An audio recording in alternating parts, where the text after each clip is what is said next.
In 1905, two men checked into a boarding house in Paterson, New Jersey. By the next afternoon, they were both dead.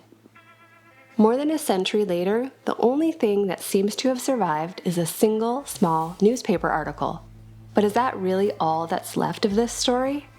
I'm going to track down the exact place where this happened and see what's standing on that spot today. This clipping is from March 12, 1905. The headline reads, "Whiskey and Gas Fatal Combination." It reports two men found dead from gas asphyxiation in a boarding house at 20 Ward Street in Paterson, New Jersey. They'd checked in the day before, went out drinking, and stumbled back in the morning completely intoxicated. When authorities found them, the gas jet in the room was fully turned on. The bodies had no identification, just some papers with the names John Brown and Alfred Holt from New York City. So we don't know who they really were. We don't know why they came to Paterson, but we do know exactly where they died, 20 Ward Street. And that's what I'm tracking down today. But first, Paterson in 1905 wasn't a sleepy suburb. It was Silk City, a booming industrial hub 12 miles from New York City. Packed with textile mills and cheap boarding houses for immigrant workers, Ward Street sat right in the middle of it. So it's very possible Brown and Holt came from New York City looking for work. With that address in hand, I started digging. The first thing I did was try and trace down the people involved, Brown, Holt, and whoever ran the boarding house. But that didn't go far. John Brown is one of the most common names in the country, and Alfred Holt isn't exactly rare either. Without more details, it's almost impossible to confirm who they really were. So the investigation shifted to the building. I wanted to know whether the building still existed today, but street numbering can change over 120 years, so I needed to locate 20 Ward Street as it would have been in 1905. And this is where it gets interesting. I pulled up the Sanborn fire maps for Paterson, New Jersey.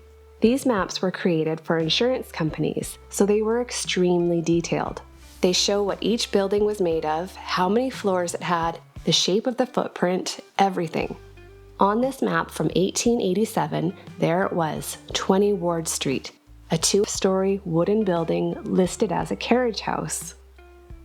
By 1905, it obviously wasn't a carriage house anymore, but the footprint was clear, and that footprint is what will help us locate it on a modern map. But before we do that, we need to talk about how the two men actually died. In 1905, electric lighting was not mainstream yet. Older homes still used gas light fixtures, and they were extremely dangerous. Gas pipes ran through the walls, feeding small jets in each room that you would light with a match, and that would be your light source. Maintenance was poor, there were no real safety regulations, and leaks were common. The gas was coal gas, which contained carbon monoxide, a colorless, odorless, and deadly gas. Back then, accidental gas deaths showed up in newspapers all the time. People went to bed in rooms with gas leaks and simply never woke up. That's exactly what happened here. The jet was fully turned on, filling the room with carbon monoxide. And remember, Brown and Holt had been drinking. The early symptoms of carbon monoxide poisoning, like dizziness, headache, and sleepiness, are the same things you may experience when you're drunk. They likely just passed out, unaware that the gas was taking over. Now that we understand how they died, and we know exactly where the building stood in 1905, we can finally ask, is it still there today? So if we look at a modern satellite map, Ward Street looks completely different. Half of the city block is gone. Let's overlay the 1887 Sanborn map directly onto today's satellite view.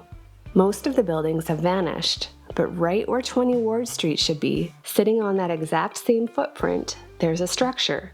The very last building on the street before everything else was demolished.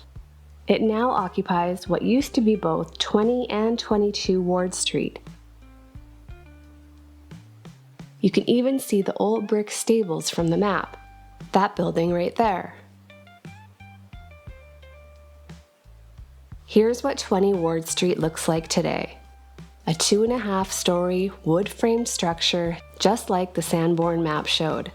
This section was originally number 22. This part was the infamous number 20 where Brown and Holt died, and this alleyway, that was the covered breezeway shown on the 1887 map. And look at that, it's still being rented out today. So there you have it. John Brown and Alfred Holt fell victim to a tragedy that was sadly all too common in this era.